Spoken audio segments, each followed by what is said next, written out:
Hi, big boss താരങ്ങൾക്ക് ഇതെന്താണ് പറ്റിയത്? ബിഗ് ബോസ് സീസൺ 4 ഉണ്ടായിരുന്ന ബ്ലസ്ലി നമ്മൾക്ക് എല്ലാവർക്കും അറിയാം. ആ പുള്ളി ഇപ്പോൾ ജയിലിലാണ്. അതുപോലെ തന്നെ ഷിജു, ബിഗ് ബോസ് സീസൺ 5 ഉണ്ടായിരുന്ന ഷിജു ഇപ്പോൾ ഡിവോഴ്സ് ആയി എന്നാണ് കേൾക്കുന്നത്. പുള്ളി തന്നെയാണ് സോഷ്യൽ മീഡിയയിൽ എല്ലാവരെയും അറിയിച്ചിരിക്കുന്നത്.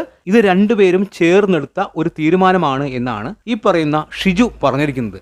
ഷിജുവിനെ എല്ലാവർക്കും മനസ്സിലായി കാണും. അഖിൽ മാരാർ ഷിജു ഇതൊരു നല്ലൊരു കൂട്ടുകെട്ടായിരുന്നു ആ സീസൺ 5-ൽ ഫാമിലി റൗണ്ടിൽ ഏറ്റവും ആദ്യം ഷിജുവിന്റെ ഫാമിലിയാണ് അകത്തേക്ക് വന്നത്. അന്ന് നമ്മൾ കണ്ടതാണ് ആ സ്നേഹം, ആ കരുതൽ, ഷിജു പൊട്ടിക്കരയുന്നത്. പക്ഷെ ഇപ്പോ രണ്ടുപേരും ഡിവോഴ്സ് ആയി എന്നാണ് ഷിജു പറയുന്നത്. രണ്ടുപേരുടെയും സമ്മതപ്രകാരം ഞങ്ങൾ പിരിയുന്നു, അതിന് മറ്റർത്ഥങ്ങൾ നിങ്ങൾ വ്യാഖ്യാനിക്കരുത് എന്നൊക്കെ പറയുന്നുണ്ട്. എന്താണ് സംഭവം എന്നൊന്നും നമ്മൾക്കറിയില്ല. എന്തായാലും രണ്ടുപേരും പിരിഞ്ഞു. സത്യം പറഞ്ഞാൽ കുറച്ച് വിഷമം ഉണ്ടായി. കാരണം ഞാൻ ഷിജുവിന്റെ ഫാൻ ആയതുകൊണ്ടൊന്നുമല്ല. അന്ന് ആ ഫാമിലി റൗണ്ടിൽ അവരുടെ ആ സന്തോഷവും സ്നേഹവും എല്ലാം കണ്ടപ്പോൾ ഒരുപാട് സന്തോഷിച്ചതാണ്. പക്ഷെ ഇപ്പോൾ അവർ പിരിഞ്ഞു എന്ന് കേട്ടപ്പോൾ കുറച്ച് സങ്കടമുണ്ടായി. എന്തായാലും അവരുടെ ലൈഫ് അവർ തീരുമാനിക്കും കാര്യങ്ങൾ. നമ്മളായിട്ട് ഇനി ഒന്നും പറയുന്നില്ല. അപ്പോൾ ഷിജു ഡിവോഴ്സ് ആയി എന്നാണ് ഇപ്പോൾ കേൾക്കുന്നത്. ബ്ലസ്ലി സീസൺ 4 ഉണ്ടായിരുന്ന ബ്ലസ്ലി, പുള്ളി സീസൺ 4 മൈൻഡ് ഗെയിമർ ആയിരുന്നു.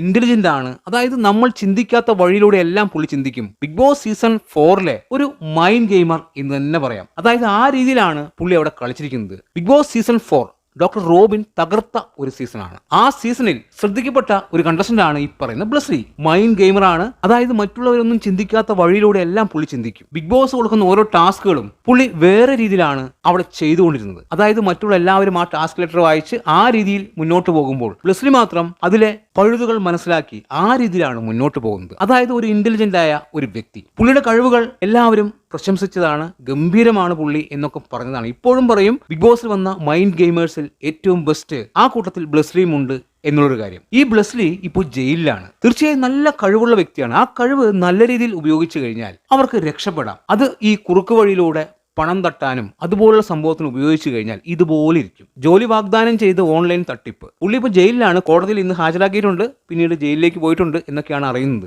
എന്തായാലും ഇതൊക്കെയാണ് അവസ്ഥ. സത്യം പറഞ്ഞാൽ ഞെട്ടിപ്പോയി ബ്ലസ്ലിയെ കുറിച്ച് കേട്ടപ്പോൾ. അതായത് പുള്ളി ബിഗ് ബോസ് സീസൺ 4 കഴിഞ്ഞതിന് ശേഷം സോഷ്യൽ മീഡിയയിലൊന്നും അങ്ങനെ ആക്റ്റീവ് ആയിരുന്നില്ല. ബിഗ് ബോസിൽ പോയത് തന്നെ വെറുതെ ആയി പോയി, പോകണ്ടായിരുന്നു എന്നൊക്കെയാണ് പുള്ളി പറഞ്ഞിരുന്നത്. അതുപോലെ തന്നെ ഒരുപാട് കാര്യങ്ങൾ പുള്ളി പറയുന്നുണ്ടായിരുന്നു.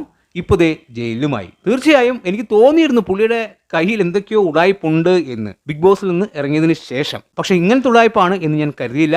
നമ്മൾ കണ്ടതാണ് ബിഗ് ബോസ് സീസൺ 4 നിന്ന് പുള്ളി ഇറങ്ങി വരുമ്പോൾ പുള്ളിക്ക് കിട്ടിയ സ്വീകരണം എന്താണ് എന്ന്. പല ആൾക്കാരും പറയുന്ന ഒരു കാര്യമുണ്ട്, PR കൊടുത്ത് സ്വീകരണം ഉണ്ടാക്കുന്നുണ്ട് എന്നുള്ളത്. ആ പറച്ചൽ വരാനുള്ള പ്രധാനപ്പെട്ട കാരണം ഈ ഒരു സ്വീകരണമാണ്. എന്തുകൊണ്ട് ബ്ലസ്ലിക്ക് അത്രയും വലിയൊരു സ്വീകരണം കിട്ടി എന്ന് ചോദിച്ചു കഴിഞ്ഞാൽ, അതായത് കാറിന് മുകളിൽ കയറിയിരിക്കുന്നു, ബസ്സിൽ ആൾക്കാർ വരുന്നു, അത് ബ്ലസ്ലിയോടുള്ള സ്നേഹം കൊണ്ടാണ് എന്ന് പല ആൾക്കാരും തെറ്റിദ്ധരിക്കും. എന്നാൽ അങ്ങനെ ആയിരുന്നില്ല. അത് കൃത്യമായി നമ്മൾക്കറിയാം. അതൊരു തീരുമാനമായിരുന്നു. ഏറ്റവും വലിയ സ്വീകരണം തന്റെ ആവണം എന്നുള്ളൊരു ചിന്തയിലായിരുന്നു ആ ഒരു സംഭവം ചെയ്തത്. അതായത് പുള്ളിയുടെ മൈൻഡ് പോകുന്നത് ആർക്കും ചിന്തിക്കാൻ പറ്റാത്ത രീതിയിലായിരിക്കും. അതുകൊണ്ടാണല്ലോ പുള്ളി ഇപ്പോൾ ജയിലിൽ പോയി കിടക്കുന്നത്. അപ്പോൾ ബിഗ് ബോസിലെ താരങ്ങളാണ് ഇപ്പോൾ സോഷ്യൽ മീഡിയയിൽ കറങ്ങി നടക്കുന്നത്. എന്താണ് നിങ്ങളുടെ അഭിപ്രായം എന്ന് കമന്റ് ബോക്സിൽ കമന്റ് ചെയ്യുക. വീഡിയോ ഇഷ്ടമായാൽ ചാനൽ സബ്സ്ക്രൈബ് ചെയ്യുക. പുതിയൊരു വീഡിയോയുമായി കാണുന്നവരെ ബൈ ബൈ.